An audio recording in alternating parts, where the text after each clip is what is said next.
पण आमच्या मराठवाड्यात अशी एक अडचण आहे की जो शेतकरी आहे त्याचे लग्न सुद्धा होत नाही, अशी कंडिशन आहे. एखादा पालक म्हणून जर मुलगी द्यायची असेल तर तो पालक विचारतो मुलाला शेती किती आहे, पण तो मुलगा शेतकरी नको आहे. की जर भारतातला शेतकरी जर समृद्ध झाला तर मग उठाव होतात, ह्यांना दाबतंय कसं येईल.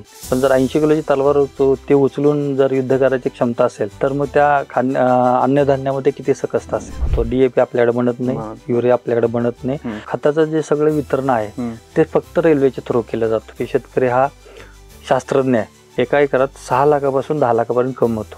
की मी ज्यावेळेस शाळेत होतो त्यावेळेस सोयाबीनचा भाव 4,000 5,000 असा असायचं त्यावेळेस. 8-10-15 वर्षांनी सोयाबीनचा भाव तोच आहे सर. आता अमेरिका आणि ब्राझीलमध्ये जर समजा चांगला पाऊस पडला, तिकडं जर तुम्हाला सोयाबीन सहजरित्या उपलब्ध असेल तर तुम्हाला भारतीय सोयाबीनला कधीच दर मिळणार नाही. म्हणजे खाद्यतेलाचा दर हा आपल्या त्यातली गोष्ट नाही. म्हणजे आपल्या द्राक्षाला जास्त डिमांड युरोपियन कंट्रीमध्ये आहे. तुम्ही त्या द्राक्षावर कुठलं कीटकनाशक वापरता, त्याचा रेसिड्यू किती आहे, ते खाण्याला योग्य आहे का, हे असं असेल तरच त्या युरोपियन कंट्री तुमचे ते द्राक्ष इम्पोर्ट करायला परवानगी देतं. अन्यथा तुमचा पूर्णच्या पूर्ण कंटेनर रिजेक्ट केला जातो. मग शेती करत असताना मग प्रिसिजन फार्मिंगची का नाही मदत घ्यावी. वेदर फॉरकास्टिंगचा, पाऊस पडेल की नाही माहीत पाहिजे. पण तेच उत्पादन मी या तंत्रज्ञानाच्या माध्यमातून 50 टनाच्या ऐवजी माझं 70 टनावर गेलं. आपलं चिकन आपण बाजरीची भाकरी, ज्वारीची भाकरी कुसकरून खाणार आहेत आपण, पण मग ते चिकन बरोबर फ्रेंच फ्राईज खायचं कन्सेप्ट काय. नवल वाटेल 400 रुपये किलो बाजरी मिळते. 400 रुपये किलो. तुम्ही तो प्रोडक्ट जर हातात घेतला आणि बारकाईने बघितलं त्यात दिलंय काय, शेंगदाण्याचं कूट आणि गुळ. आज तागामध्ये ॲग्रिकल्चर सेक्टरमध्ये अजून फॉरेन डायरेक्ट इन्व्हेस्टमेंट आलेली नाही. पण ज्या वेळेला युवक येतील आणि ह्या शेतीला कॉर्पोरेटचं फील येईल, तो येणाऱ्या 10 ते 15 वर्षामध्ये हा डेडिकेटेड ॲग्रिकल्चरचा असेल. इथून पुढची युद्ध ही शस्त्राने लढली जाणार नाहीत. ज्या देशाकडं अन्नधान्याचा साठा मुबलक असेल तो देश डॉमिनंट समजला जाईल.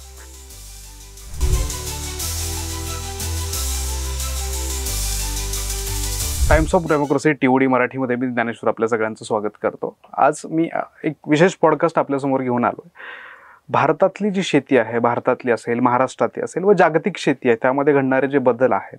आज भारत हा कृषीप्रधान देश म्हणून बघितला जातो.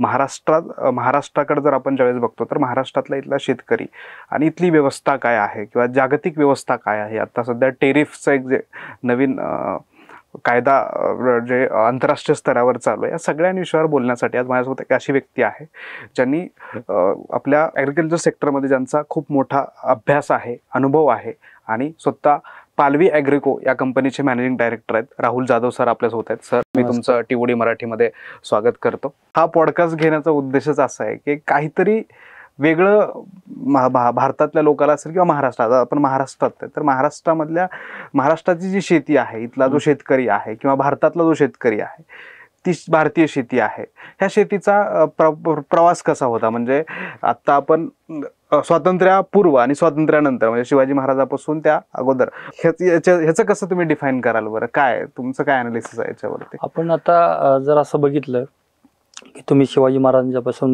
म्हणलं सुरुवात केली तर छत्रपती शिवाजी महाराजांची एक पदवीच होती रयतेचा राजा. हो. आणि सुरुवातीला आपण आत्ता डॉलर, रुपीज, करन्सी वगैरे हे सगळं आत्ता आलं. पण याच्यापूर्वी जर बघितली तर अख्खी टॅक्सेशन प्रणाली जी आहे ती फक्त धान्यावर चालायची. म्हणजे भारतामध्ये भारत असेल किंवा बाकीचे जे व्यापार सगळे होत होते तर पूर्वीचा हा गिव्ह अँड टेकचा व्यापार होता. म्हणजे पोर्तुगीज आले, पोर्तुगीजानंतर इंग्रज आले, तर ह्यांच्याकडून काय व्हायचं की आपल्याकडचे मसाले असतील किंवा आपल्याकडच्या त्या गोष्टी इकडून नेऊन ते ट्रेड करायचे. तर जर ब्रिटिश आले तर त्यांचं कंपनीचं नाव होतं ईस्ट इंडिया कंपनी. त्यांचा बेसिक कन्सेप्ट होता की आले होते त्या उद्देशातून किंवा तुमच्याकडचे जे त्यांना ॲग्रिकल्चर आयटम्स आहेत ते इथून त्यांना नेऊन ग्लोबली ट्रेड करायचे होते. आणि त्या अनुषंगाने बाबा मग त्याची सुरुवात झाली. तर मी तत्पूर्वी त्याच्या अगोदर बघितलं की जसं जेवढ्या मुघलांनी आक्रमण केली, हा इतिहास हा वेगळा. शिवाजी महाराजांच्या काळामध्ये महाराजांच्या पासून बघितलं तर महाराज असतील, महाराजांचा काळ असेल, इंग्रजांचा जो काळ असेल, ह्या काळामध्ये जो आपण लगान, सारा ही जी पद्धत होती तर हा जो सगळा टॅक्स बघत होता, कलेक्ट होत होता, हा अन्नधान्याच्या स्वरूपात होता. सुरुवातीला काय होतं की बाबा एक 60% 80% हा लगान किंवा सारा एकत्र केला जायचा. जसं की आपण एक पिक्चर बनला गेला त्याच्यावर लगान होता किंवा तो मंगल पांडे असेल तर त्याच्यामध्ये की बाबा असं गृहीत लक्षात आलं की जर भारतातला शेतकरी जर समृद्ध झाला हो. तर मग उठाव होतात. मग ह्यांना दाबतंय कसं येईल. मग अच्छा. त्यांनी त्यांच्यावर पहिल्यांदा की 60% 80% त्याला सारा नावाचा कर लादला गेला. कारण की ज्यावेळेला 1857ला जेव्हा उठाव झाला होता, त्या उठावामध्ये 3 वर्षांनी इंग्रजांनी एक कमिटी नेमली. त्या कमिटीमध्ये असं निदर्शनास आलं की ह्या उठावाची यशाची कारणं काय. तर यातून जे काही पैसे मिळाले तर ह्याला कुणी फंडिंग केलं, तर शेतकऱ्यांनी फंडिंग केलं. मग शेतकऱ्यांना अस्थिर कसं करता येईल, तर त्यांच्यावर टॅक्सेशन लावले पाहिजे. तर हा एक प्रवास आहे. म्हणजे आता आपण काय करायचं काय नाही करायचं हा भाग वेगळा, पण हा जे शेतीमधला आमूलाग्र बदल जो असेल तो त्यावेळी होता आणि आत्ताही आहे. त्यावेळेची शेती कशी असायची बरं सर, त्या काळातली? ज्याला आपण समृद्ध शेती म्हणतो. म्हणजे जाणता राजा बळीराजा ही आहेत. आता सुरुवातीची तुम्ही जर बघितलं, आपण आता समजा तुमचं एज माझं एजचं बघितलं तर साधारणपणे असं म्हणतात की चला बाबा आपण 50-60 वर्ष जर जगले तरी बघू, पुष्कळ आहे. पण पूर्वीचे जे सकस शेती होती, म्हणजे अन्नधान्य कडधान्य, तुम्ही पूर्वीच्या वेळच्या हॉस्पिटलच्या मेथड बघा आणि आता आपल्याकडे सगळ्याकडं खूप चांगले हॉस्पिटलायझेशनच्या फॅसिलिटी अवेलेबल आहेत. तरी पण बाबा आत्ताचे असणारे रोग ह्या सगळ्या गोष्टीचा विचार केला आणि आपण गेल्या 100 वर्षाचा मागमूस घेतला तर आपण जास्त पाठीमागे जर नाही गेलं तर आपले आजोबा असतील, आपले पणजोबा असतील, ह्या लोकांचं ॲव्हरेज एज आहे आणि आपल्या पिढीचं ॲव्हरेज एज, ह्याच्यातूनच तुमच्या शेतीची समृद्धी लक्षात येते. कारण आपण सुरुवातीला म्हणजे इतिहास वाचला किंवा आपल्या आजोबा पणजोबांच्या वेळी बघितलं तर एक म्हणायचं की एक मनाचं पोतं, एक मन म्हणजे किती 100 किलो, एक 100 किलोचं ते पोतं सहज उचलायचे. असं म्हणलं जातं की संभाजी महाराजांची तलवार 80 किलोची होती. मे बी चुकीचं असेल, बरोबर असं माहीत नाही, पण जर 80 किलोची तलवार ते उचलून जर युद्ध करायची क्षमता असेल तर मग त्या अन्नधान्यामध्ये किती सकसता असेल. बरोबर. आणि आत्ताची शेती त्यावेळेस काय पिकायचं वर्ष प्रामुख्यानं? जी आता आपल्याकडे सगळी पिकतात ती पूर्वीचीच सगळी पिकं आहेत. फक्त बाबा की आता ज्वारी आहे, बाजरी आहे, गहू आहे, भात आहे, ही आपली मूळची पिकं आहेत. आता बाजारामध्ये जसं की बाबा आपण बटाटा बघितला, हा बटाटा बाहेरून आला. कुठून आला? बटाटा जो पोर्तुगीजने आणला, कोण म्हणतं फ्रान्समधून आणला, कोण म्हणतं युरोपियन कंट्रीमधून आला. बटाटा बाहेरून आला, वांगी बाहेरून आले, गवारी बाहेरून आले. तर मग आपल्याकडचं बाबा मूळची शेंगा होत्या, त्याच्यानंतर सातू होते, गहू होते. गहू पण गव्हाचं ॲक्च्युली सुरुवातीला सातू म्हणलं जायचं. जसं की आत्ता अलीकडच्या काळात बघितलं तर 1972 साली ज्यावेळेस दुष्काळ पडला होता त्यावेळेस मग त्यांनी जे गव्हाचं मेन जे हे आहे म्हणजे ज्याला आपण बियाणांच्या मध्ये बदल केले, तर मग गव्हाचं बियाणं सातू आले किंवा त्यावेळेला गव्हाचं बियाणं आलं. तर 72च्या दुष्काळामध्ये बऱ्याच प्रकारचे ज्याला आपण हायब्रिड व्हरायटी म्हणतो, तिथून मग त्या गोष्टीचा उगम झाला. पण तुम्ही असं महाराष्ट्राचा जर विचार केला किंवा बाकीच्या भारतातल्या सगळ्या, तर बाकी भारतातलं मेजर पीक बघितलं तर साऊथला भात, महाराष्ट्रामध्ये ज्वारी बाजरी, किंवा मग त्याला आता एक चांगला शब्द आहे मिलेट्स. आता स्टँडर्ड वर्ड्स. आता मिलेट्स मध्ये बाबा आपण रागी, नाचणी म्हणतो, तर नाचणी हे मूळपासून आहे. रागी हा तुम्ही साऊथला जावा, रागी बोल हा खूप आवडीने खाल्ला जातो. खरं. तुम्ही विचारलेल्या प्रश्नाचं प्रामुख्याने उत्तर, इतिहासातली शेती आणि आत्ताच्या शेतीमधला बेसिक मोठा फरक काय, तर माझ्या माहितीप्रमाणे 1960च्या अगोदर भारतामध्ये रासायनिक खताचा वापर कधी शेतीमध्ये केला नाही. की जो पूर्वी एक पद्धत असायची, प्रत्येक गावाच्या बाहेरमध्ये त्या प्रत्येक शेतकऱ्याच्या घरी 8-10 जनावर असायची आणि त्याला नैसर्गिक शेती म्हणतो. म्हणजे शेणखतावर शेती केली जायची आणि मग ते बियाणं चांगल्या गुणवत्तेचं होतं आणि विषमुक्त शेती, की बाबा त्याच्यामध्ये कीटकनाशक पण जास्त वापरलं जायचं नाही. सुरुवातीची लोक बाबा लिंबाचा पाला, लिंबाचा अर्क, गोमूत्र याच्यावर तुमचे कीड नियंत्रण केले जायचे. स्प्रेइंग हा प्रकार सुरुवातीला नव्हता, कारण की सुरुवातीचा जे ग्लोबल क्लायमेट आहे की म्हणजे जिओपॉलिटिकल आपण कार्बन इंडेक्स म्हणतो, जमिनीची सुपीकता चांगली होती. तो हा मोठा शेतीतला फरक आहे पूर्वीच्या नात्याचा. भारतामध्ये कधीपासून हा बदल व्हायला सुरुवात झाला बरं?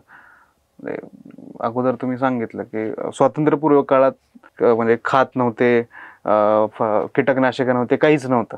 जे काही चालायचं ते आपल्या नैसर्गिक पद्धतीनं जे आहे, गोमूत्र असेल किंवा आता ज्या गोष्टी तुम्ही सांगितल्या त्याच्यावर चालायचं.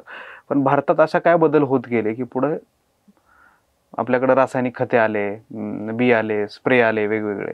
1947 भारत स्वतंत्र झाल्यानंतर ऍक्च्युली सुरुवातीचे एक 10-12 वर्ष अशी होती की राज्यकर्त्यांच्या समोर एक प्रश्न होता, कारण की त्याच्या अगोदर म्हणजे असा काही बेंचमार्क नव्हता हो. की देश चालवायचा कसा.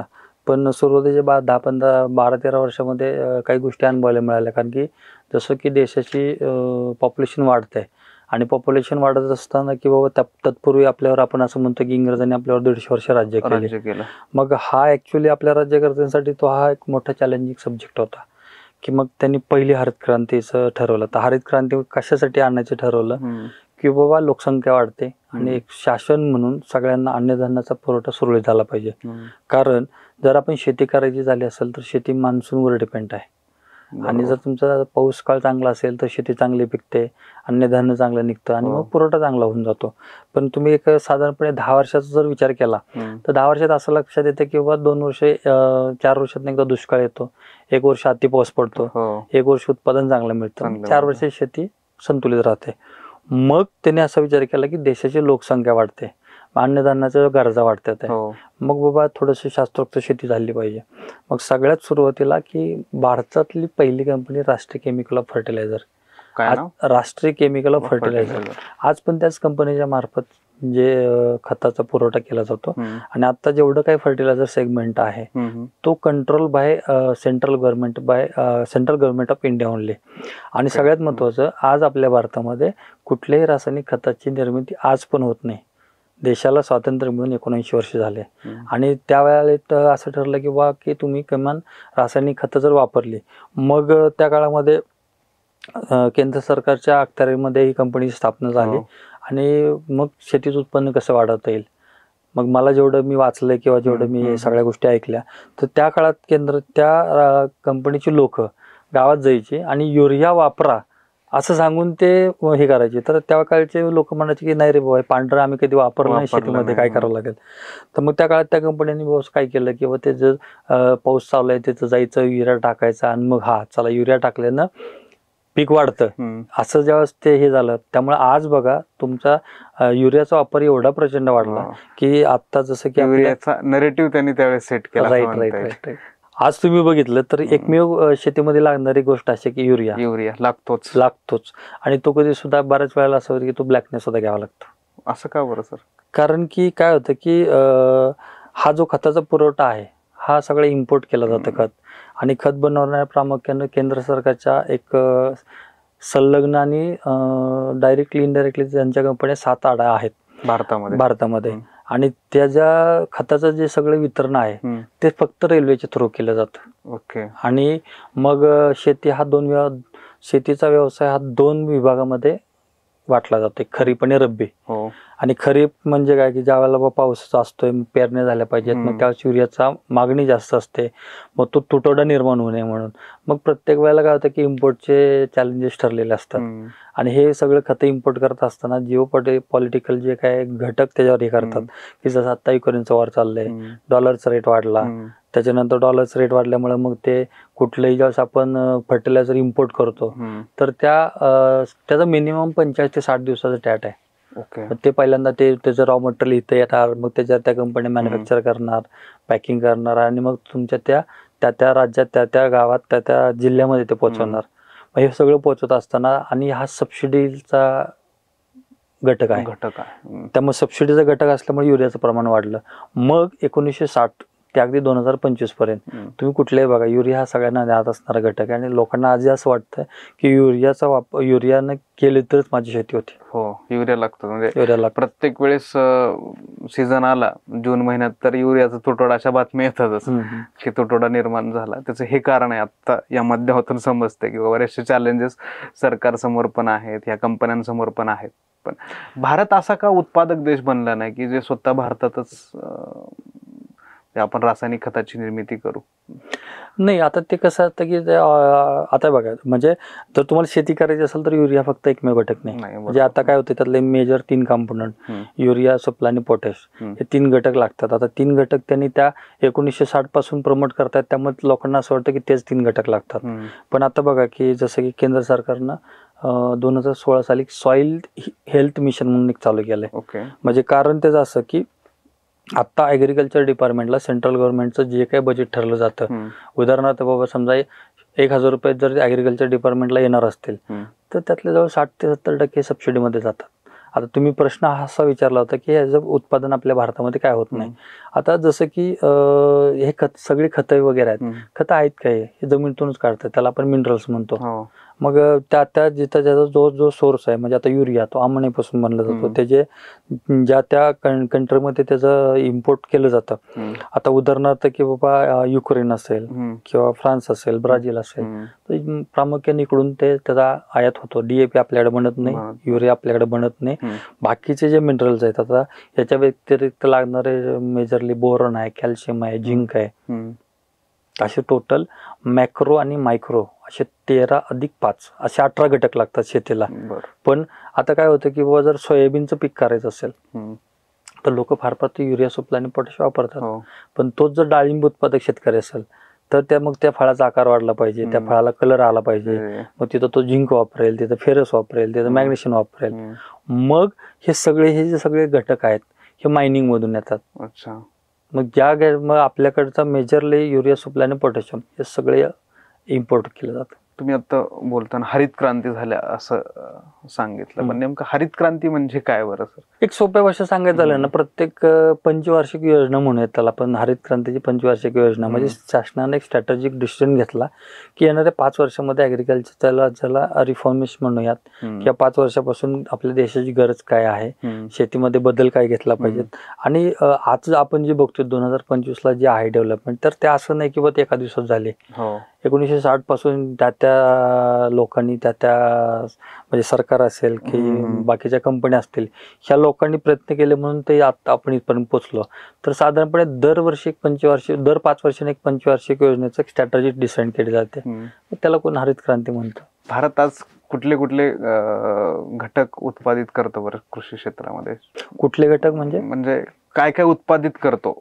जसं तुम्ही सांगितलं ज्वारी आपला आहे, बाजरी आहे, गहू आहे. नाही, आता पिकाच्या मध्ये जर बघितलं, आपल्या प्रत्येक आपण पूर्ण भारताचा जर विचार केला तर प्रत्येक स्टेटची एक युनिक आयडेंटिटी वेगळी. म्हणजे तुम्ही केरळला जा, जर वेलदोडा, म्हणजे जर आपण चहा पितोय किंवा एखादा लाडू खातोय तर जी वेलदोडाची टेस्ट आहे, तर ते वेलदोडा जो आपला आहे तो एक्सपोर्ट पण केला जातो. पण तो वेलदोडा बेसिकली केरळमध्ये जास्त पिकतो. जो येतो तो वेलदोडा केरळमधून येतो. काळी मिरी असेल त्याला लवंग म्हणतो. तर ह्या सगळे मसाल्याचे पार्ट आहेत तर ते सगळे साऊथ मधून येतात. त्याच्यानंतर तुम्ही त्याच्या ऑपोजिटला बघितलं तर तुम्ही शेंगा बघितल्या, शेंगदाणा पण MP असेल, UP असेल, बिहार असेल, कलकत्त्याचा काय भाग असेल, महाराष्ट्र असेल, तर ते शेंगा चांगल्या निघतात. भात आहे तो साऊथच्या सगळ्या स्टेटमध्ये राईस मिळतोच. आपल्या महाराष्ट्रात आता असं झालंय, आपल्या महाराष्ट्र हा एकमेव राज्य असेल की इथं बऱ्यापैकी सगळ्याच गोष्टी घेतल्या जातात. अगदी स्ट्रॉबेरी पासून आता ड्रॅगन फ्रूट पर्यंत सुद्धा गोष्टी लोक घ्यायला लागले. बदल होत गेले शेतीमध्ये. त्याच विषयावर आपण आज चर्चा करतोय बाबा, ह्या भारत स्वातंत्र्य झाल्यानंतर ह्या 75-80 वर्षामध्ये कशा पद्धतीनं बदल होत गेले. तुम्ही बऱ्यापैकी सगळ्या गोष्टी सांगितल्या सर, पण ह्याचा इम्पॅक्ट काय होत गेला? आज भारत कुठल्या स्तरावर आहे जागतिक जर विचार केला आपण याचा, तर भारताची स्थिती काय आहे कृषी क्षेत्रामध्ये? आपण जर एवढं सगळं उत्पादित करतो, एवढे पिकं आहेत, एवढ्या सगळ्या गोष्टी आहेत, एवढ्या युनिक आयडेंटिटी आपली भारताची आहे, भारत हा कृषीप्रधान देश म्हणून आपण बघतो, पण आज जागतिक स्तरावर भारताची काय स्थिती आहे? नाही, आपल्याकडे जागतिक स्तरावर काय होतं की आपण समजा एखादी कंपनी जर कुठल्याही लँड वाईज जर बघायला गेलं तर आपण असे 3 नंबरला 4 नंबरला आहोत. लँड होल्डिंग कॅपॅसिटी आपल्याकडे जास्त आहे. आणि त्यातल्या त्यात आपले ॲग्रिकल्चर मधले बऱ्याचशाच गोष्टी आहेत की म्हणजे आपल्याला हळदीचं आहे, म्हणजे अगदी हळदीचं पेटंट कुणाचं असावं, इथून त्यांच्या गोष्टी चालू झाल्यात. आता काही ठिकाणी US म्हणता हळद आमची आहे. आणि पण म्हणजे हळद हा एकमेव घटक असा आहे की शेतीमधला की ऍक्च्युली बघा, तुम्ही एक कॉस्मेटिक कंपनी प्रमोट करते किंवा अँटीसेप्टिक आहे किंवा हळदीनं बऱ्याच साऱ्या गोष्टी होतात. मग आपल्या ॲग्रिकल्चरमध्ये इतक्या गोष्टी आहेत किंवा त्याला आयुर्वेदिक प्रॉपर्टी खूप चांगली आहे. मग त्याच्यामध्ये हळद असेल, आलं असेल, तर मग लसूण असेल, म्हणजे अशा बऱ्याचशाच गोष्टी आहेत. मग आपण ॲग्रिकल्चरमध्ये ज्यावेळेस आपण एक्सपोर्ट करताना जी इंडियन ॲग्रिकल्चर फूडला जेवढी डिमांड आहे, म्हणजे आपल्या द्राक्षाला जास्त डिमांड युरोपियन कंट्रीमध्ये आहे, त्याच्याच नंतर आपल्या डाळिंबाला डिमांड आहे, आपल्या केळाला डिमांड आहे, आपलं आलं जास्त एक्सपोर्ट केलं जातं. त्याच्यानंतर आपल्या मसाल्यामध्ये आपण 1 नंबर आहोत जगामध्ये. केंद्र सरकार असेल किंवा प्रत्येक राज्याचं जे सरकार असेल त्यांचं काय धोरण असतं बरं कृषी क्षेत्राच्या बाबतीत?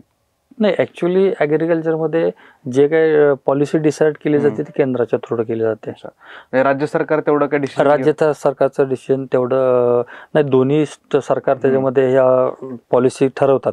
आता राज्य सरकारचं काय होतं की बाबा एखाद्या वेळेला दुष्काळ पडला तर त्याचं आपत्ती नियोजन कसं असेल ॲग्रिकल्चरमध्ये, आणि मग एखाद्या वेळेला जास्त पूर आला तर मग अशा वेळेला काय होतं की त्यांना पीक विमा द्यावा लागतो किंवा मग शेतीची भरपाई द्यावी लागते, नुकसान भरपाई होते.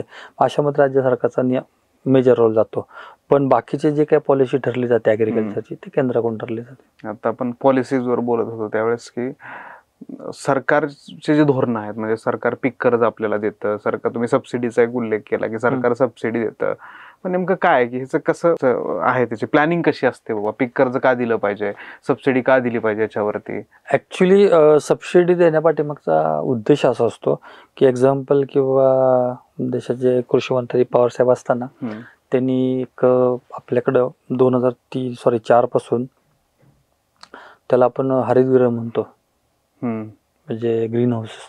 तर ग्रीन हाऊसची कन्सेप्ट जरा थोडीशी जास्त प्रमोट झाली. ग्रीन हाऊस म्हणजे काय किंवा ते कंट्रोल मध्ये त्याला पूर्ण एक इन्फ्रास्ट्रक्चर उभं करायचं आणि कंट्रोल एन्व्हायरमेंट मध्ये बाबा किंवा तुम्ही मिरची असेल, फुलं असतील तर त्याच्या लागवड करायची, त्याच्यातून जास्त उत्पादन मिळवायचं. मग त्याच्यामध्ये बाबा मान्सूनचा इम्पॅक्ट होणार नाही. आणि त्याच्यामुळे काय होतं की मग आता एक जर ग्रीन हाऊस उभं करायचं असेल तर साधारणपणे 6 लाखापासून 20 लाखापर्यंत एकरी खर्च आहे. मग सरकारने त्यावेळेस सुरुवातीला काय केले की बाबा ग्रीन हाऊस उभं जास्ती करायचे. आपण आता समजा आपण पुण्यात बसलोय तर पुण्यात तुम्ही बाणेर बसून अगदी तळेगाव पर्यंत जर गेला तर ऑलमोस्ट माझ्या माहितीप्रमाणे ज्ञान असणारे 1000 एक लोक ग्रीन हाऊसचे आहेत. हे लोक काय करतात की डोबळी मिरची असेल, फुलं असतील तर मग हे ग्रीन हाऊस मध्ये करतात. यानं काय होतं, तुम्ही त्याच्या अपोजिट साईडला बघितलं तर इस्रायल सारखा देश आहे. इस्रायलची जवळजवळ 50% पेक्षा जास्त शेती ग्रीन हाऊस मध्ये केली जाते. मग त्याच्यातून पाणी कमी लागतं आणि उत्पादन जास्त मिळतं. त्याच्यामध्ये फक्त थॉट प्रोसेस. मग म्हणून त्यांच्यासाठी बाबा लोकांच्या मध्ये जनजागृती व्हावी, लोकांनी जास्त ग्रीन हाऊसेस करावे म्हणून त्याला त्यांनी सबसिडी दिली. असे बरेचसे व्यवसाय आहेत की शेतीमध्ये की बाबा आता जसं की तुम्ही गोठा करावा म्हणून त्याला सबसिडी दिली जाते, शेळी पालन करावं म्हणून सबसिडी दिली जाते, पोल्ट्री करावी म्हणून त्याला सबसिडी दिली जाते. मग शेतीला पूरक असणारे व्यवसाय त्याला उभं राहावेत आणि त्याचं अर्थार्जन व्यवस्थित चालावं, शेतकरी समृद्ध व्हावा म्हणून शासनाचं एक धोरण आहे की बाबा चला ह्या सबसिडी द्याव्यात. तुम्ही मागील बऱ्याच वर्षापासून या शेती क्षेत्रात आणि ह्याच्यात काम करताय सर, की आज शेतकरी समृद्ध आहे का? मी एक शेतकऱ्याचा मुलगा आहे, पण मला असं वाटत नाही की आजही आम्ही समृद्ध आहेत. एवढा आपण सगळ्या हरित क्रांती झाली, ग्रीन हाऊसेस आले, सरकारची सबसिडी आहे, सरकारच्या योजना आहेत, सरकारचे वेगवेगळे धोरणं आहेत, तरी देखील आज भाव मिळत नाही आमच्या उत्पादनाला. असं का होतंय काय? आता ऍक्च्युली काय माहितीये का, शेती करण्याच्या तुमचा प्रश्न बरोबर आहे. कारण की शेती करत असताना प्रामुख्याने आपण तुम्ही त्यातली 5-6 आव्हानं बघितली तर आपण किती पैसे खर्च करतो आणि मिळवतो किती, हा एक पर्याय. दुसरा पर्याय की बाबा एक शेती आहे आणि मला करायची म्हणून मी शेती करतोय आणि ती परवडत नाही म्हणून असे सांगणारे खूप लोक आहेत. पण एक सोप्या भाषेमध्ये जर तुम्ही शेती व्यवसाय म्हणून केला, आता व्यवसाय म्हणजे काय, तुम्ही कुठलाही व्यवसाय घ्या, इव्हन अगदी तुम्ही बाबा एखादा किराणा मालाचा स्टोर ओपन करता किंवा एखादा गाडी, समजा जो एखादा ट्रक ड्रायव्हर असेल तो ट्रक जेव्हा विकत घेतो EMI वर आणि मग त्याला माहित असतं की माझा महिन्याचा हप्ता एवढा आहे, मला एवढे किलोमीटर चाललं पाहिजे, तर ते मग तो त्याच्या हिशोबाने चालवतो.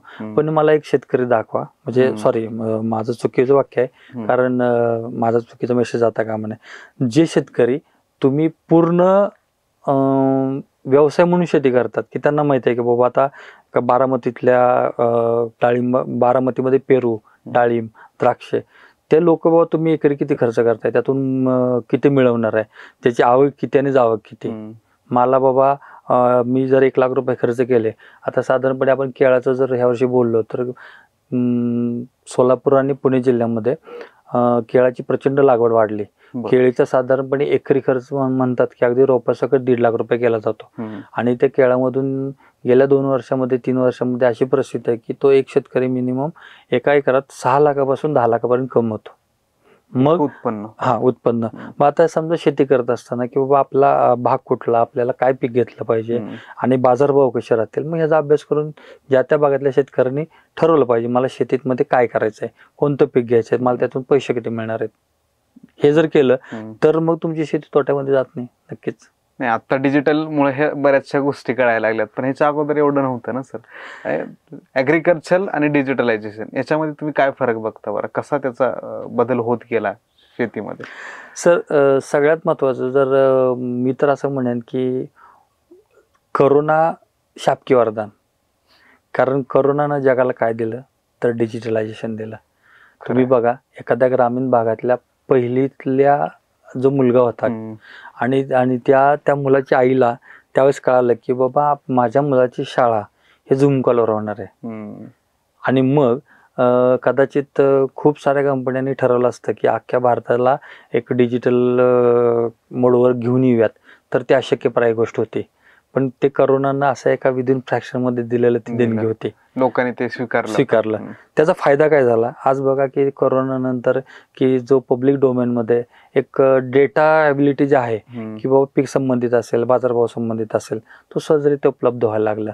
तुम्ही त्यापूर्वी बघितलं की बाबा की डेटा हा लिमिटेड जायचा आणि डेटामुळे काय व्हायचं की जी माहिती पाहिजे होती, त्यामुळे डिजिटलचा शेतीमध्ये खूप इम्पॅक्ट वाढला. कारण की आता तुम्ही टोटली बघितले, माझ्या माहितीप्रमाणे लास्ट मंथमध्ये मी बघितलं एक महाराष्ट्रामध्ये 150 चांगले युट्यूब चॅनल्स आहेत की ते बाबा शेतीवर शेती संबंधित तुम्हाला ती माहिती देतात. मग ते काही युवक आहेत, काही कंपन्या आहेत, मग त्यांना ते मार्गदर्शन मिळतं. पूर्वी हा ॲबिलिटी नव्हती. हा डिजिटलचा इम्पॅक्ट आहे. तुम्ही बघा प्रत्येक भागामध्ये नाही झालं तरी 5-6 युट्यूबचे चॅनल्स आहेत, चांगलं काम करतात.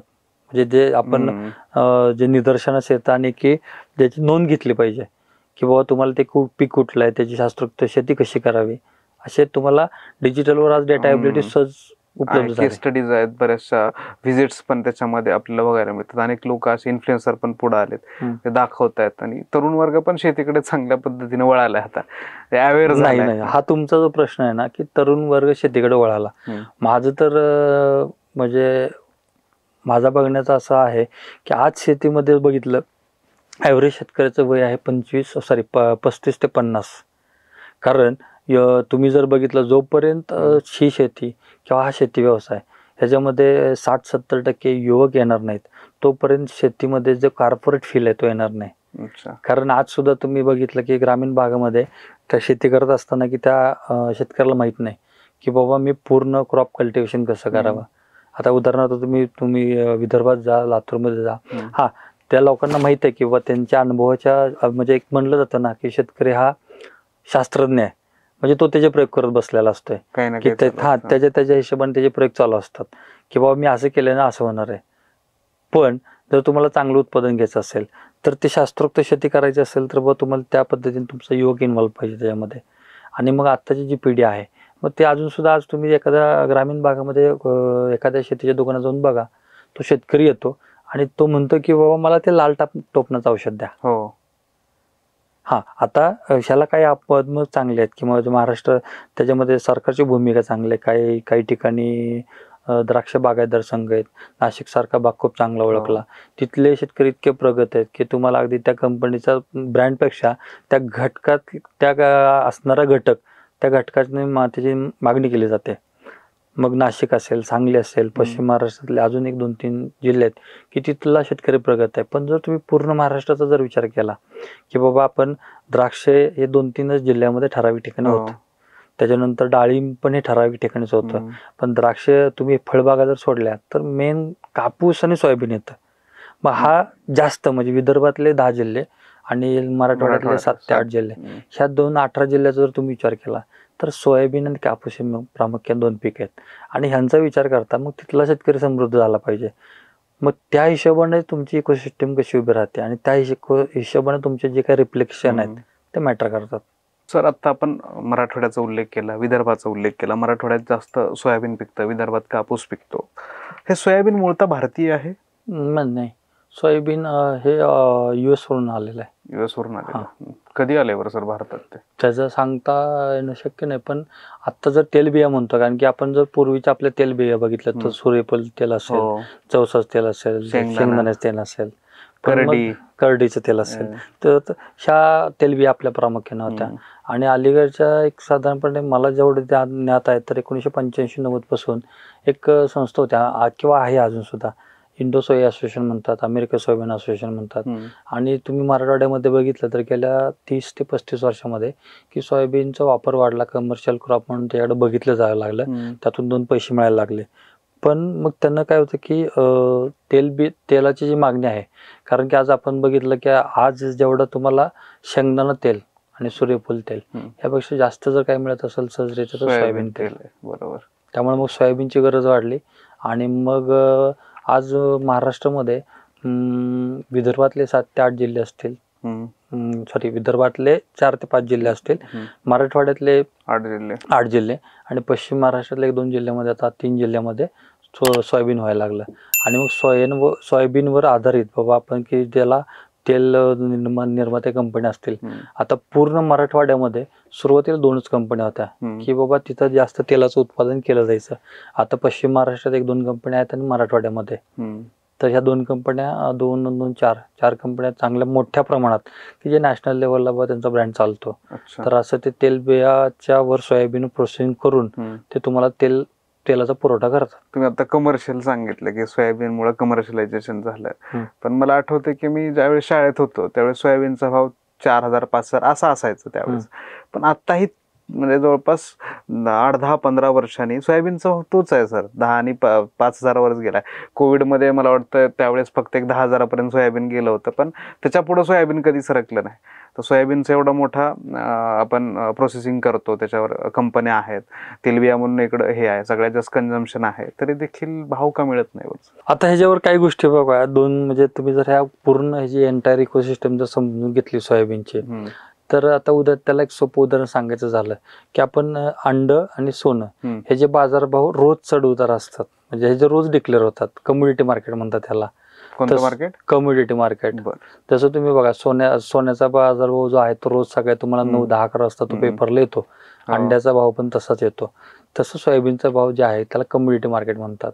आता कम्युनिटी मार्केटचे डिरेक्टली इनडिरेक्टली जे रिफ्लेक्शन आहे ना, ते ग्लोबल ट्रेडवर ठरलं जातं.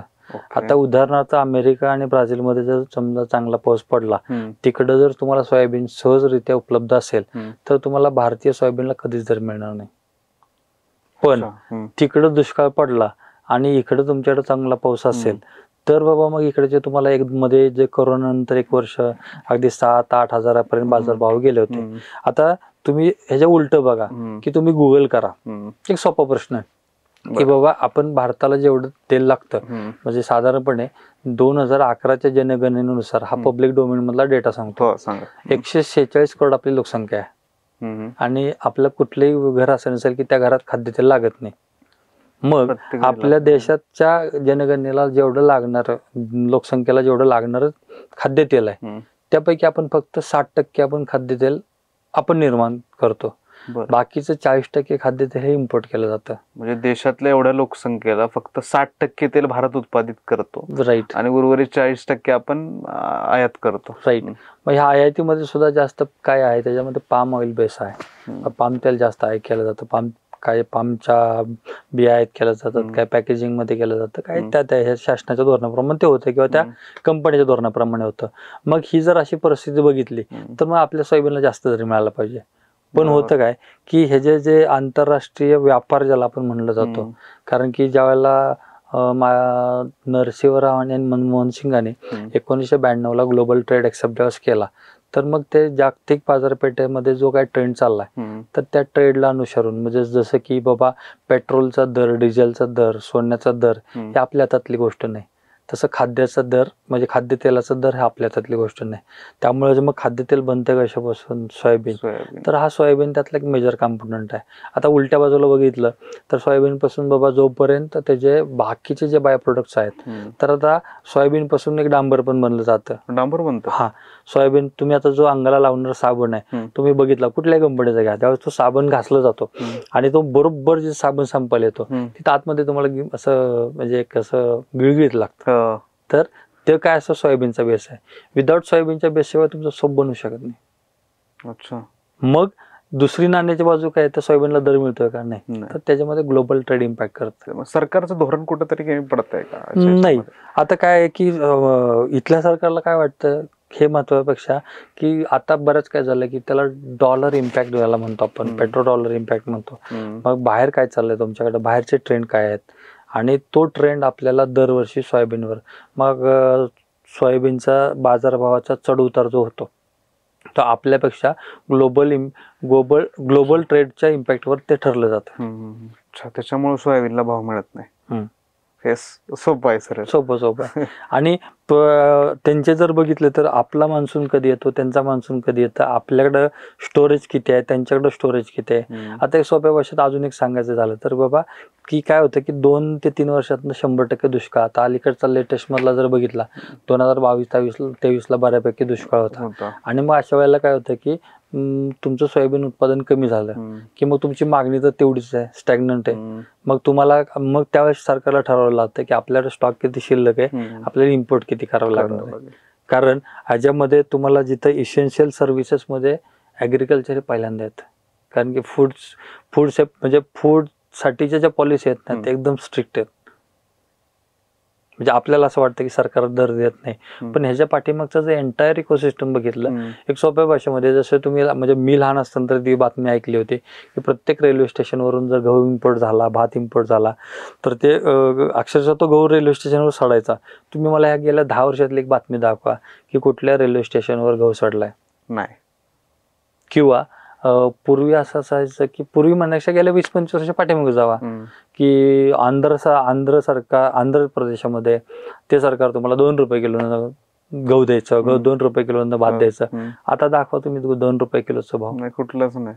तर हे त्यावेळेस काय शक्य होतं की त्यावेळेचं ऍग्रिकल्चरचं प्रोडक्शन ऍटलिस्ट आपल्या 25%, 30%, 40% पण रिझर्व्ह होतं. आज उलटी परिस्थिती आहे. आज आपल्याला लागणाऱ्या एक सोपं उदाहरण, एक आकडा सांगतो 2024चा आहे. आपल्या भारताला जेवढी लोकसंख्या आहे त्याच्या लोकसंख्येला 1003 मिलियन टन गव्हाची गरज आहे. तेवढा गहू कन्झर्व केला म्हणजे वापरला जातो आणि आपल्याकडे बनतो 1025 मिलियन टन.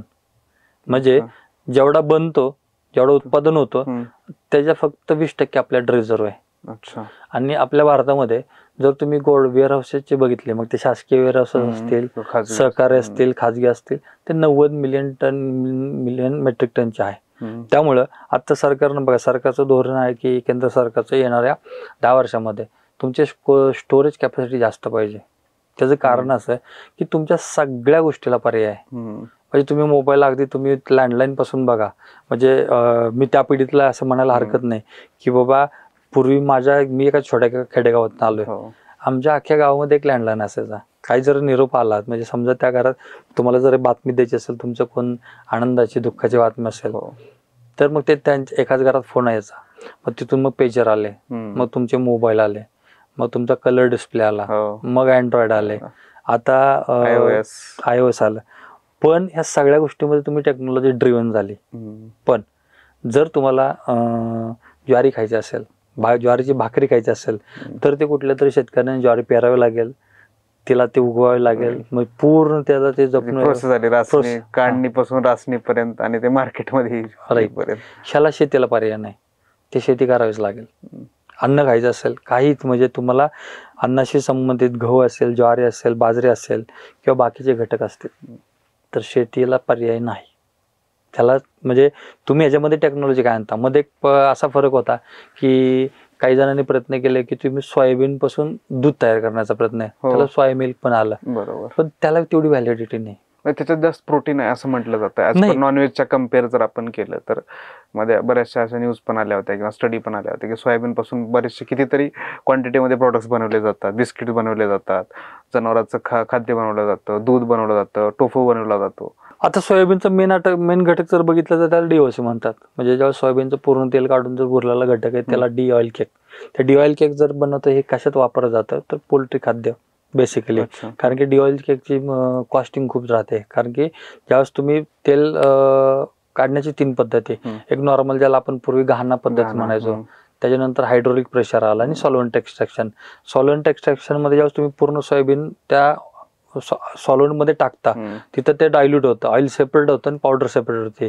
राहिलेल्या पावडरला डी ऑइल केक म्हणतात. आणि जे ते तुमचं तेल आहे, मग ते तेल तुम्ही तेल विकल्यानंतर जी पावडर राहते, मग ते डी ऑइल केक पोल्ट्रीमध्ये वापरलं जातं किंवा पशुखाद्यामध्ये वापरलं जातं. आता तुम्ही टेक्नॉलॉजी सांगितली सॉल्व्हंट, हे काय टेक्नॉलॉजी? Solvent extraction method. म्हणजे एक साधारणपणे तुम्ही बघा, आता तुम्ही कोल्हापूरमध्ये 2-3 प्लांट आहेत, 2000 मेट्रिक टनचा एक प्लांट असतो. अल्कोहोल असतं त्याच्यामध्ये, की एक सॉल्व्हंट असतात. सॉल्व्हंट 2-3 त्याच्या सॉल्व्हंट आहेत. मग 2000 टन तुम्ही त्याच्यामध्ये सोयाबीन टाकलं जातं. त्या सोयाबीनचं विघटन करून ते अल्कोहोल ते सॉल्व्हंट साधारणपणे 170 ते 560 पर्यंत त्याला हिट केलं जातं, की त्यावेळेस पूर्ण ते सोयाबीन डिग्रेड होतं, त्यातून ऑइल सेपरेट होतं आणि बाकी सगळे घटक सेपरेट केले जातात. आणि मग तुम्हाला ते परत ते रिफाईंड ऑइल, म्हणजे आता तुम्ही टीव्हीवर ऍड बघत असाल, refined oil. What is exactly refined oil? Solvent extraction मेथडनं आलेलं रिफाईंड ऑइल. आणि आता बाजारात प्रामुख्यानं सोयाबीन ऑइल हे जास्त विकलं जातं, कारण की सोयाबीन हा एक जास्त तेलबियामध्ये जास्त प्रमाणात शेतीमध्ये उपलब्ध असणारा हा मेजर घटक. प्रोडक्शन जास्त आहे. सूर्यफूल तेल आणि जवसाचं तेल हे खूप कमी मिळतं. आता ग्राउंडनट ऑइल हा बऱ्यापैकी मिळतं, कारण की युपी मध्ये, पश्चिम बंगालमध्ये, मध्य प्रदेशमध्ये शेंगाची सुद्धा अजून शेती तेवढ्या प्रमाणात होते. त्याचा डायरेक्ट परिणाम होतो ते आपल्या आरोग्यावर. शेती आणि आरोग्य आज बघितलं तर शुगर असेल, बीपी असेल, वयाच्या 20-25 वर्षापासूनच आजार व्हायला सुरू झालेत. कुणीतरी अटॅकने लवकरच गेला, काहीतरी झालं. काय सर याचा कसा इम्पॅक्ट होतोय बरं? त्याच्यात काय गोष्टी आल्या की अगोदर आपण सुरुवातीपासून चर्चा करत आल्या, आपली पारंपरिक शेती कशी होती, जे मिलेट्स होते आपल्याकडं, पण जसं जसं रिव्होल्युशन झालं तशा त्याच्या गोष्टी बदलत गेल्या, तसे खते आपल्याकडे येत गेली, कीटकनाशके येत गेली आणि त्याचा बदल होत गेला. म्हणजे आपलं उत्पादन वाढलं, सगळ्या गोष्टी झाल्या, पण त्याचा आरोग्यावर होणारा परिणाम याच्यावर काय? तुमचं काय अनालिसिस आहे याच्यावरती? तुम्ही ह्या क्षेत्रात काम करताय मागच्या बऱ्याच वर्षापासून.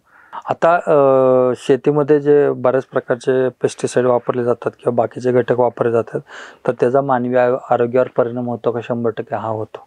पण आता काय होतं की त्या गोष्टीची हे आहे, आता एखादा ट्रेंड आहे, त्या ट्रेंडमध्ये आपण काही करू शकत नाही. उदाहरणार्थ तुम्ही गेल्या 25 वर्षामध्ये बघितलं तर जर तुम्ही डायबिटीज असेल आणि हार्ट अटॅक असेल, की अँजिओग्राफीचं पर्सेंटेज बघितलं तर वाढलं. सुरुवातीला ते लोक ज्यावेळेस रिफाईंड ऑइल मार्केटमध्ये आलं त्यावेळेस ते लोक म्हणायचे की बाबा चला रिफाईंड असेल तुम्हाला हार्टसाठी ते चांगलं राहील.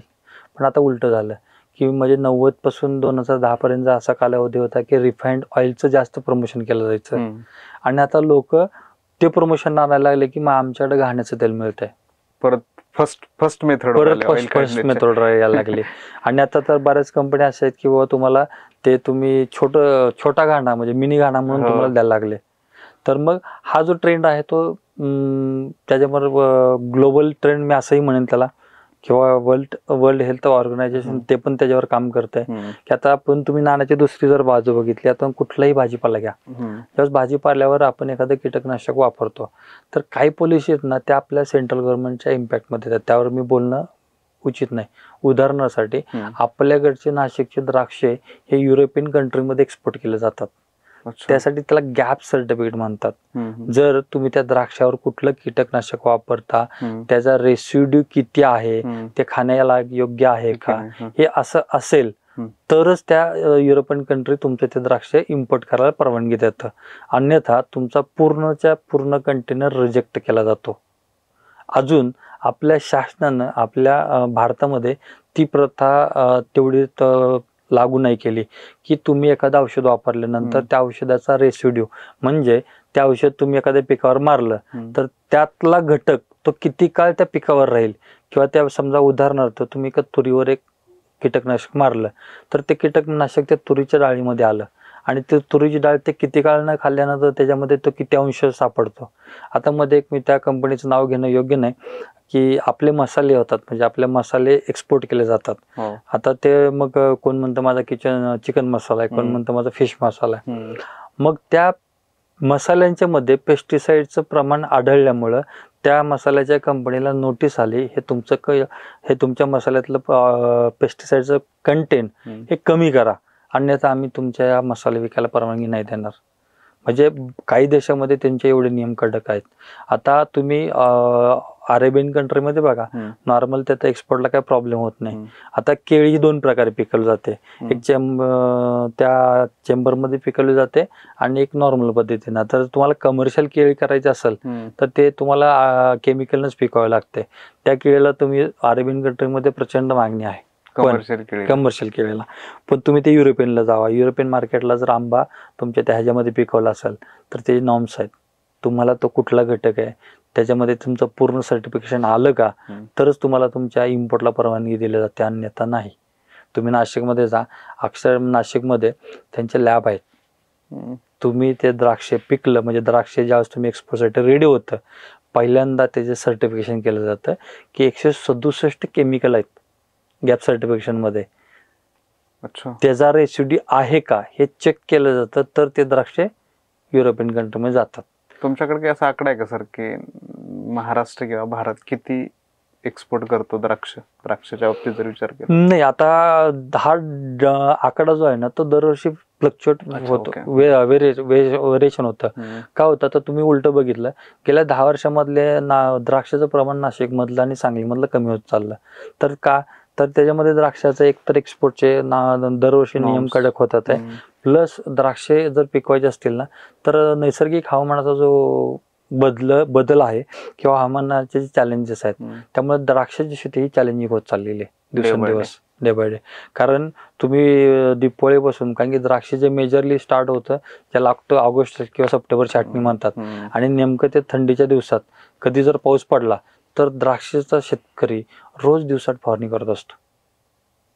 नॉर्मल पद्धतीने एक दिवसात करायला पाहिजे, पण अक्षरशः जर समजा ढगाळ वातावरण आलं थंडीच्या दिवसामध्ये तर मग दिवसात 2 पण फवारण्या घ्याव्या लागतात. द्राक्षाच्या बाबतीत बोलत असताना जे काय आपल्या फॉरेन कंट्रीजमध्ये एक्सपोर्ट करतो तिथे बरेचसे नॉर्म्स आहेत.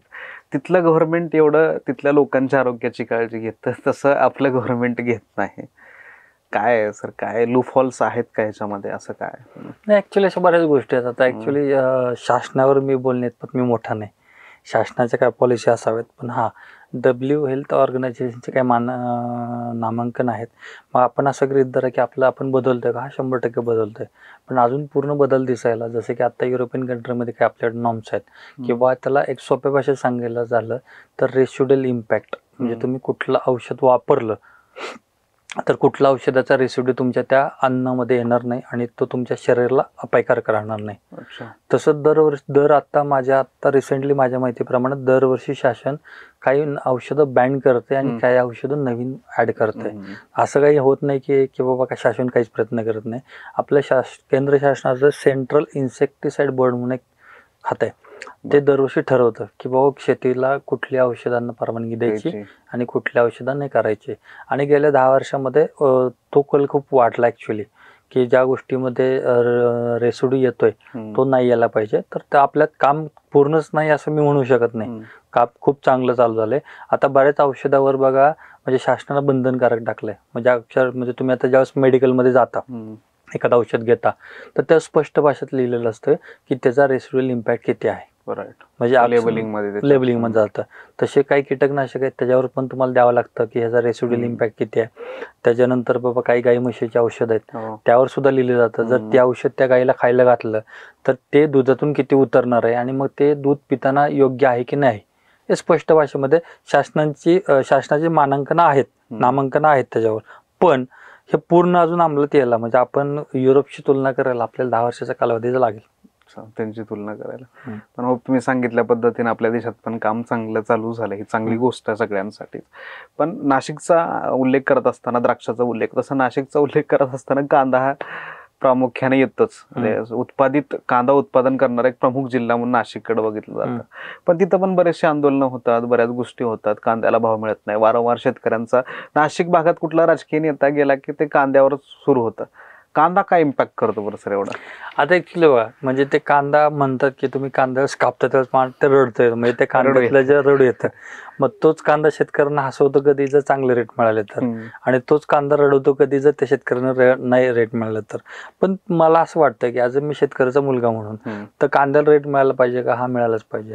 कारण तुम्ही जर अर्बन एरियातला जर कस्टमर बघितला तर ज्यावेळेस तो मॉलला जातो त्यावेळेस बाकी सगळ्या गोष्टी तो करतो. हे करत असताना तिथं कॉस्ट मॅटर करत नाही.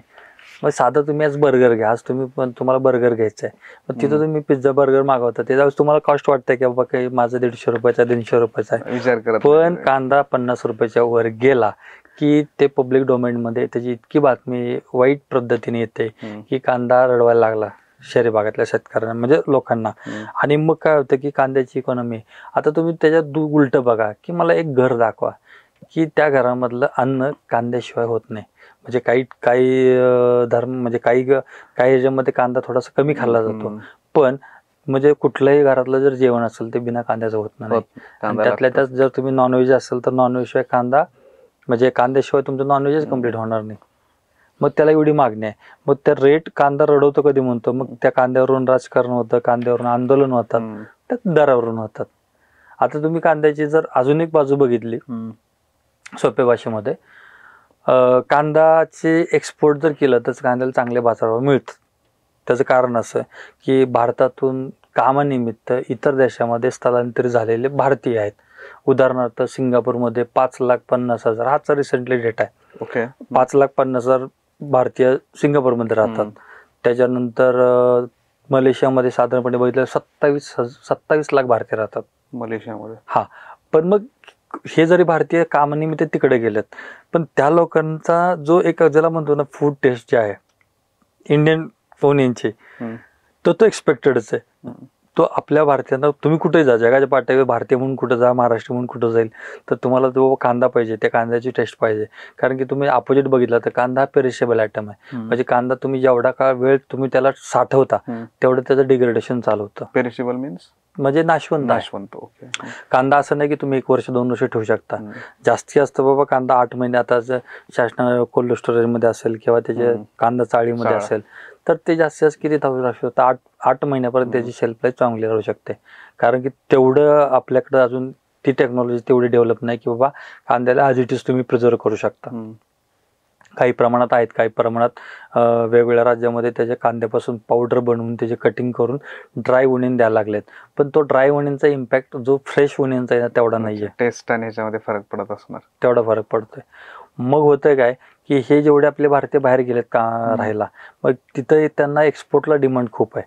मग परत तिथंच येतं की अन्नधान्य आपल्याकडे इसेन्शियल आहे. इकडं बाजारामध्ये कांद्याचे भाव 100 रुपयाच्या वर गेले की सरकार निर्यात बंदी करतं.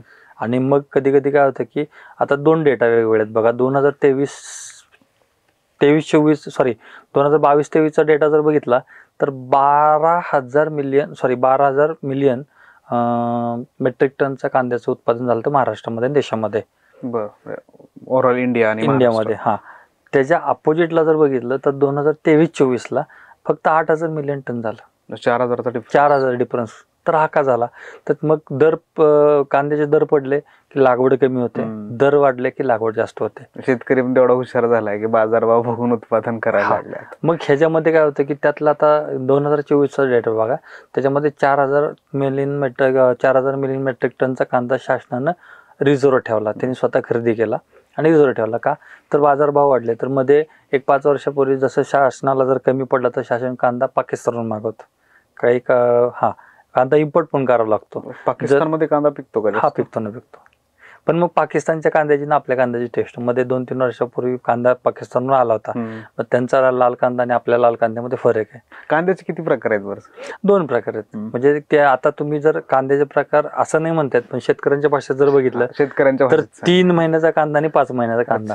3 महिन्याचा कांदा का बाबा, त्याचं उत्पादन कंट्रोलमध्ये येतं, म्हणजे 3 महिन्यात ते पीक संपून जातं. आणि 5 महिन्याचा कांदा येतो, जरा त्याचंही उत्पादन चांगलं येतं, पण तो 5 महिन्याचा कांदा टिकतो जास्त. म्हणजे कांदा काढल्यापासून 8 महिन्यापर्यंत टिकवता येतो. त्याच्यामध्ये काही लोक असे आहेत अगदी त्याचं व्यवस्थित जर त्याचं हे केलं तर जास्तीत जास्त 1 वर्षापर्यंत लोक ठेवतात. पण कांदा हा पेरिशेबल मध्ये जातो. महाराष्ट्रात कांदा कुठं कुठं जास्त पिकतो? बेसिकली नाशिकमध्ये तर त्याच्यामध्ये नाशिक आहे, पुणे आहे, सातारा आहे, हे 3 जिल्ह्यामध्ये जास्त होतं आणि अहमदनगर. काय त्याचं पर्सेंटेज मध्ये कसं हे कराल की भारतामध्ये आणि महाराष्ट्रामध्ये? सर महाराष्ट्रात तसं जर बघितलं तर समजा उदाहरणार्थ आपण मे बी मी चुकीचं असेल, आत्ता जो गेल्या वर्षीचा मी तुम्हाला डेटा सांगितला 8,000 मिलियन मेट्रिक टन कांदा जो 2023-24ला उत्पादन झाला, त्यामधले जवळजवळ 35 ते 40% कांदा आपण कॉन्ट्रीब्यूट करतो. आणि आपला जो कांदा साऊथला जातो म्हणजे कांदा आपला एकमेव असा घटक आहे की तो पूर्ण खाली साऊथला पण आपण सप्लाय करतो आणि त्याचबरोबर आपण बिहार आणि झारखंड या स्टेटला कांदा आपल्याकडून जातो. जसं तुम्ही आता पाकिस्तानचा उल्लेख केला की पाकिस्तान देखील कांदा उत्पादनात आहे. दुसरा कुठला देश आहे? बाकी बऱ्यापैकी चायना देश आहे. चायनाचा कांदा क्वांटिटीमध्ये जास्त येतो.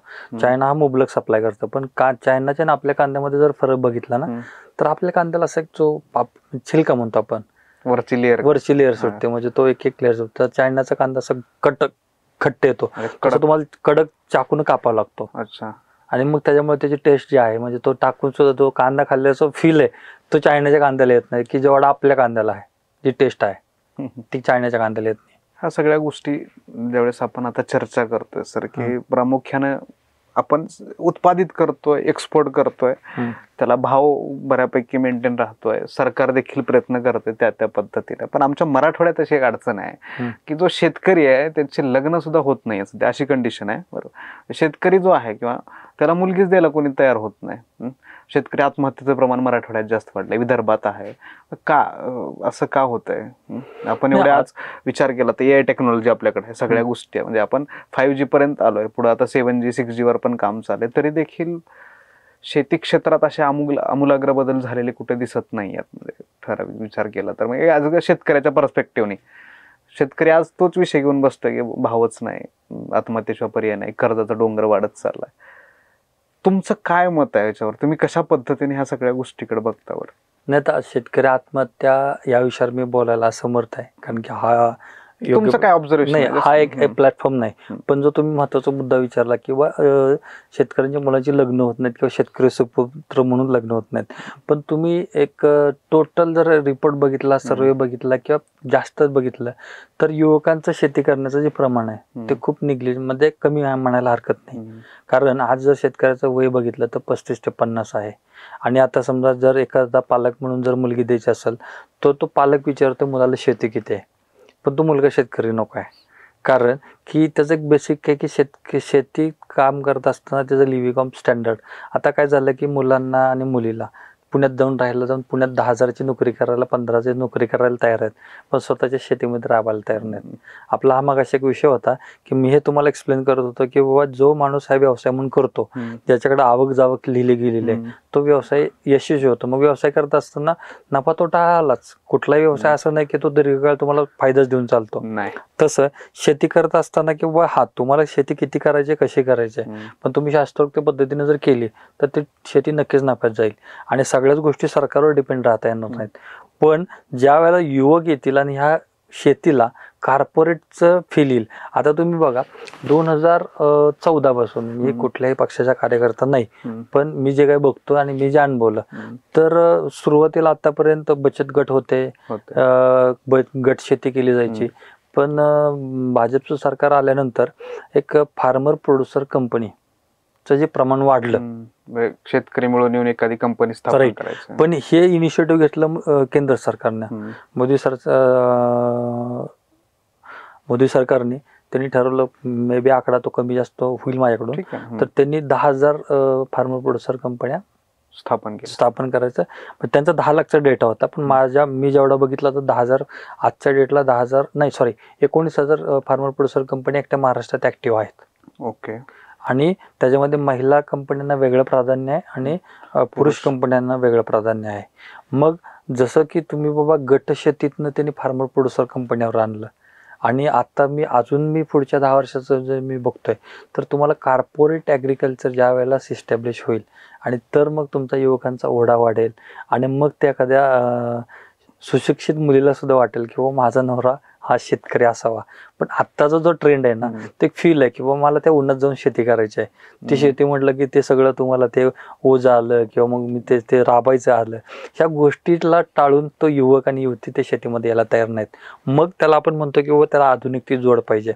मग सुरुवातीला बघा की आपले पूर्वज होते ते बैलाने नांगरट ओढले जायचे, पण आता कुठं बैल वापरताना दिसतात का?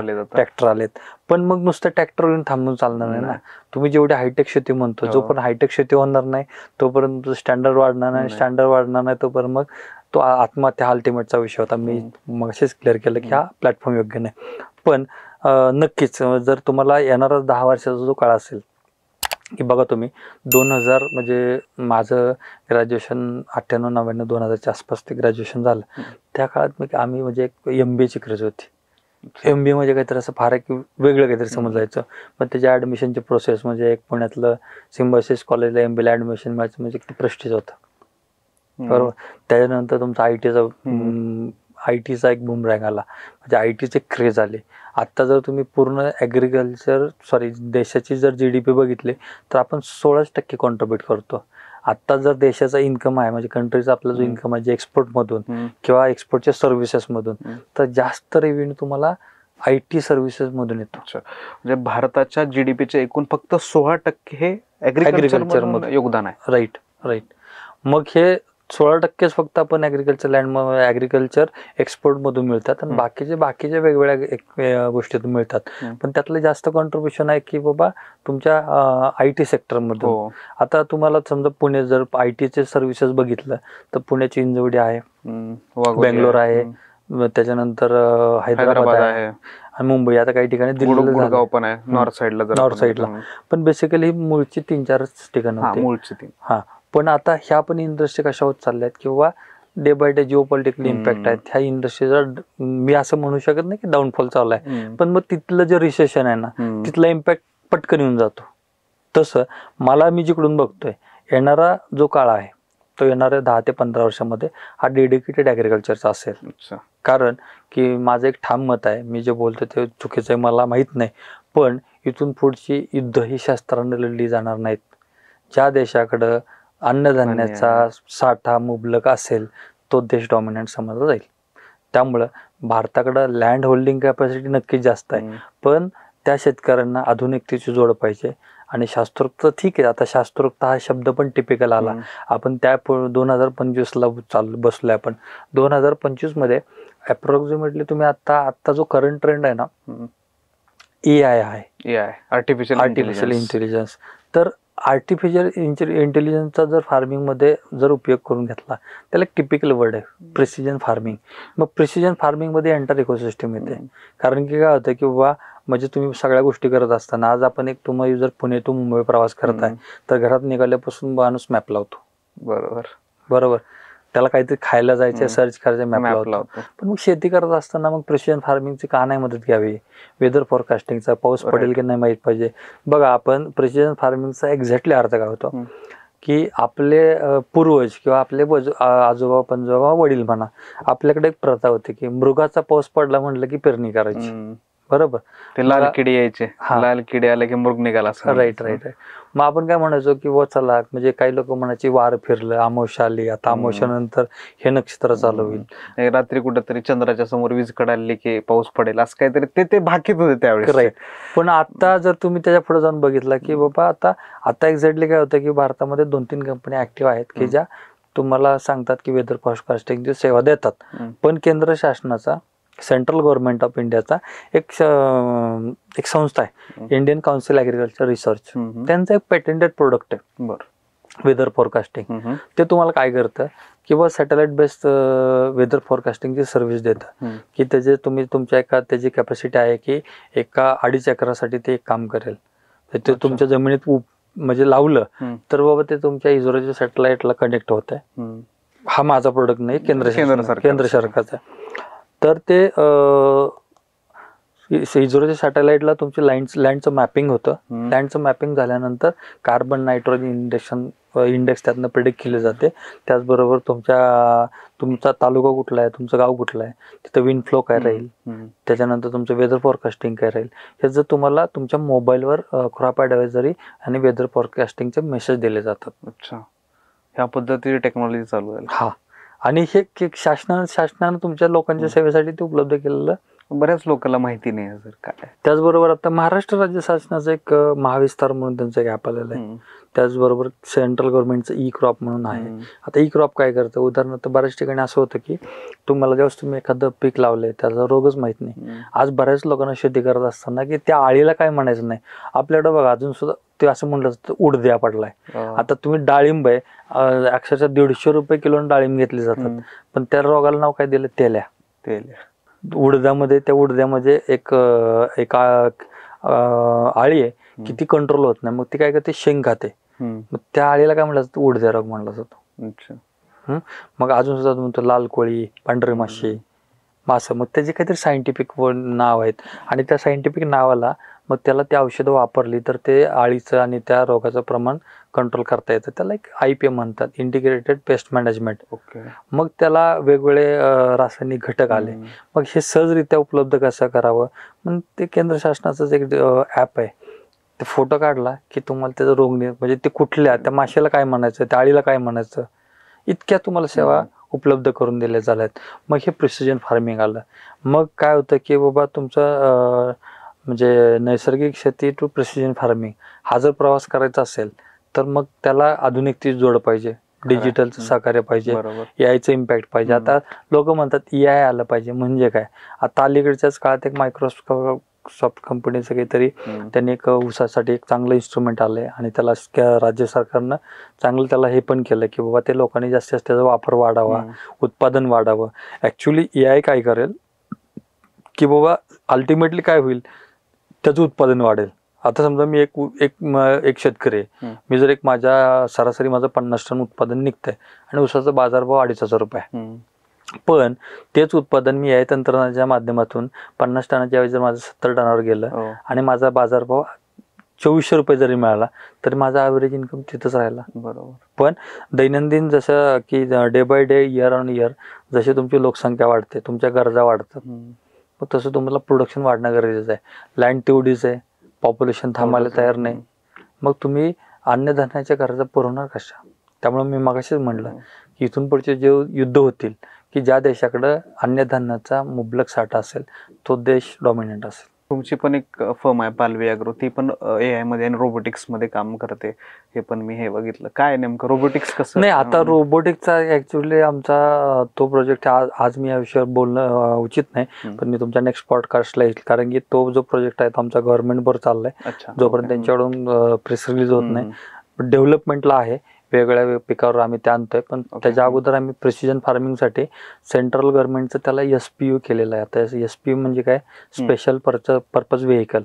मग हे जे काही शासनाचं वेदर फॉरकास्टिंग आहे, त्याचबरोबर क्रॉप ॲडवायझरी आहे किंवा सॅटेलाइट इमेज आहे, तर आम्ही सेवा शेतकऱ्यांना देतो तुमच्या माध्यमातून, पालवी ॲग्रोच्या माध्यमातून. आमचं बेसिकली ह्या सेवा देण्याच्या पाठीमागचा उद्देश काय आहे की प्रिसिजन फार्मिंगचा ट्रेंड वाढावा आणि प्रिसिजन फार्मिंग मधून शेतकऱ्याच्या सोप्या भाषेमध्ये शेतकऱ्याची उन्नती, अबंडन्स, जोपर्यंत प्रोडक्टिव्हिटी वाढत नाही, एक सोप्या भाषेमध्ये अगदी बॉटम लाईनला जाऊन मी ज्याच्या जीवावर जगणार आहे तो जगला तर आम्ही जगू ना. खरं, ज्याच्या जीवावर आपण जगणार आहे तो जगला तर. उलटा असा आहे की जगाचा पोशिंदा जो बळीराजा आहे की जो सगळ्यांना देतोय, जो अन्नधान्य जगवतोय, पण मग आज त्याला जगवलं तर आज शेतीकडे बघितलं तर स्काय इज द लिमिट.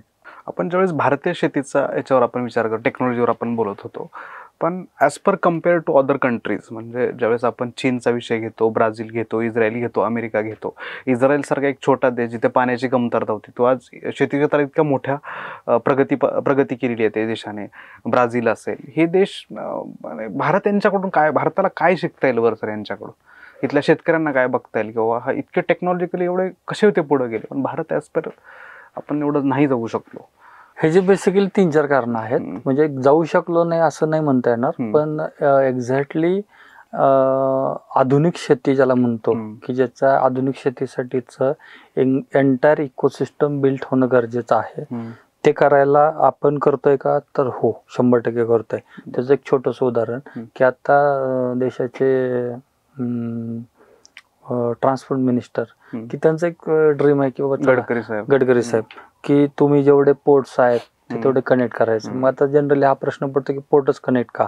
जोपर्यंत तुमचे पोर्ट कनेक्ट होत नाही तोपर्यंत तुमच्या एक्सपोर्टला तेवढी चालना मिळणार नाही, इम्पोर्ट एक्सपोर्टला. कारण की बेसिक तुम्ही आपण म्हणतो ना की बाबा आपण कधीतरी कोणतरी म्हणतं की राजकीय भाषणामध्ये उत्तर दिलं जातं की बाबा त्या परदेशातल्या रोडची तुलना ते कुणाच्या तरी गालाबरोबर केली जाते.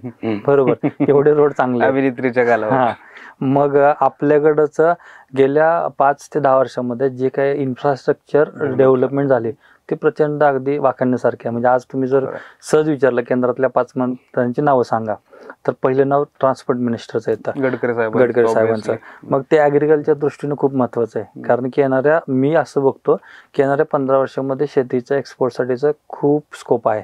मग त्यासाठीचं बेसिक गरज काय की तुमचं इन्फ्रास्ट्रक्चर डेव्हलप पाहिजे. दुसरं की ज्याला आपण कोल्ड स्टोरेज म्हणतो किंवा वेअर हाऊसेस म्हणतो, किंवा त्याच्यानंतर नॉलेज सेंटर लागतील, स्किल सेट लागेल, टेक्नॉलॉजी ड्रिव्हन इनबिल्ट व्हायला पाहिजे. आता तुमचा दुसरा प्रश्न होता की ह्या बाकीच्या कंट्रीच्या मानाने आपण पुढे आहोत का पाठीमागे आहोत, तर ठीक आहे, एखाद्या गोष्टीची स्पेसिफिक वेळ असते, आपण नक्कीच मागावत. पण इस्रायल बरोबर जर तुलना करते जाते, कमी पाण्यामध्ये जास्त उत्पादन घेतात, जास्त शेती करतात, मग तिथं ते बाबा निसर्गाचा आणि त्याच्या शेतीवर परिणाम नाही होईल त्याची काळजी घेतली जाते. आता एखादं एक्झाम्पल बघा, एक ट्रेंड सेट म्हणतो आपण, म्हणजे एक बटाटा, जसं आपलं ऍक्च्युली कंट्रीचं पीक नाही, पण तुम्ही जेवढे आता मल्टिप्लेक्स आपण हे वेस्टर्न कंट्री पासून स्वीकारले. त्याचबरोबर अलीकडे मॉल आले, मल्टिप्लेक्स मध्ये मॉल आले. त्या मॉल बरोबर आता KFC नावाचं बाबा एक चिकनचं ब्रँड आहे. तर त्या चिकन बरोबर तुमचे त्याला आपण फ्रेंच फ्राईज लॉजिक नाही ना काय. आपलं चिकन आपण बाजरीची भाकरी, ज्वारीची भाकरी कुसकरून खाणार आहेत आपण, पण मग ते चिकन बरोबर फ्रेंच फ्राईज खायचं कन्सेप्ट काय? पण जो ट्रेंड त्याने सेट केला, आज तुम्ही कुठल्या KFCच्या ह्याला जावा, चिकन बरोबर फ्रेंच फ्राईज खावे लागतील तुम्हाला. ते असं का ट्रेंड सेपरेट करत नाही? जर तुम्हाला तिकडं चिकन KFCचं दिले आणि 2 बाजरीच्या भाकरी दिल्यात, तर तो त्यांच्या पॉलिसीचा, त्यांच्या स्ट्रॅटजीचा इम्पॅक्ट आहे. जोपर्यंत मग ह्या अशा गोष्टी आपल्या शेतकऱ्यांना, आता सगळ्याच गोष्टी सरकारने कराव्या का, तर नाही. आपल्याला काहीतरी बाबा काही छोट्या संस्था असतील, शेतकरी असतील, युवक असतील, आता जसं की आता नवीन फार्मर प्रोड्युसर कंपनी आल्या, तर ह्यांनी हा एकत्रितरित्या केलेला योगदान आहे. आता बऱ्याचशाच अशा फार्मर प्रोड्युसर कंपन्या आहेत की ते त्यांच्या वेगवेगळ्या लेवलला काही ना काहीतरी इनिशिएटिव्ह घेऊन काम करतातच आहेत. आता सरकारनं त्याच्यामध्ये अजून एक सोय काय केलेली आहे की जसं तुम्ही फार्मर प्रोड्युसर कंपनी केली, तर त्या फार्मर प्रोड्युसर कंपनीचं फेडरेशन असावं. म्हणजे ज्यावेळेस तुम्ही बाबा जर तुम्ही स्टेट लेवलचं एक फेडरेशन करता आणि 4-5 राज्यामध्ये मिळून एक फेडरेशन असावं. म्हणजे काय की आता तुम्ही बघा, ऍक्च्युली चहा सुद्धा आणला तुम्ही, सगळ्यात पहिला प्रश्न होता की चहा आपला आहे का, तर नाही, चहा बाहेरून आलेला आहे. पण आज चहाचे मुळे जर केरळमध्ये आणि आसाममध्ये होतात, मग काहीतरी आसाममधल्या काही फार्मर प्रोड्युसर कंपन्या आणि त्या महाराष्ट्रातल्या काही फार्मर प्रोड्युसर कंपन्या, आता अहमदनगर मधले 1-2-3 फेडरेशन्स आहेत, तर ते इथून कांदा किंवा डाळी ते तिकडे पाठवतात आणि तिकडच्या चहा इकडे आणतात.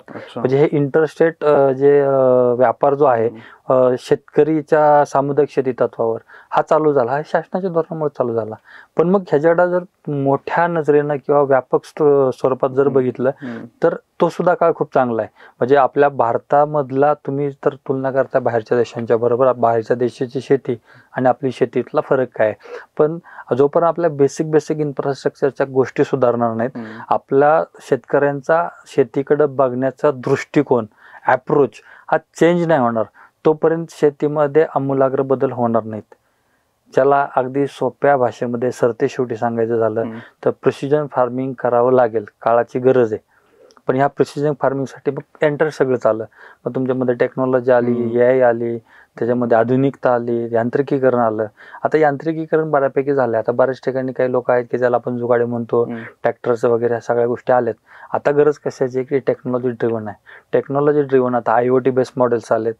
तर ह्या गोष्टीचा जेवढा IoT म्हणजे त्याला आता की जसं की एक मी तुम्हाला वेदर स्टेशनचा एक्झाम्पल सांगितलं, तर एक IoT बेस्ड इन्स्ट्रुमेंट आहे, ते एक इन्स्ट्रुमेंट आहे. आणि तुम्ही मला मग एक प्रश्न विचारला होता की रोबोटिक्सचा, तर पुढच्या पॉडकास्टमध्ये तुम्हाला नक्की शब्द देतो की ॲज अ बाबा पालवे ॲग्रिको आम्ही रोबोटिक मध्ये काय करतोय. म्हणजे येणाऱ्या लवकरच आम्ही शेतीमध्ये रोबोटिकचं जे काय हे आहे तो नेक्स्ट पॉडकास्टमध्ये आम्ही तुम्हाला रोबोटिकची डेव्हलपमेंट विषयी नक्की माहिती देऊ. नक्की. ज्यावेळेस आपण ह्या सगळ्या गोष्टी करतो त्यावेळेस एक गोष्ट कमतरता जाणवते की शेतकरी मार्केटिंग करत नाही. ते कुठलाही प्रोडक्ट ज्यावेळेस उदाहरणार्थ मराठी माणसाच्या बाबतीत मराठी माणूस धंद्यात कमी पडतो, मार्केटिंग करत नाही. शेतीसाठी मार्केटिंग का गरजेची आहे? 100% हा प्रश्न खूप महत्वाचा आहे. आता एक सोप्या भाषेत तुम्हाला सांगायचं झालं तर एक बघा की मगाशी आपला पहिल्या दुसऱ्या प्रश्नात सांगितलं की मिलेट्स जो आहे, ज्वारी, बाजरी, गहू, आता त्याच्यामध्ये 5-6 प्रकारचे मिलेट्स येतात. तर अलीकडे आता की तुम्ही इडली गेल्यानंतर साऊथचा एक आयटम आहे इडली, म्हणजे इडली बऱ्यापैकी खाल्ली जाते.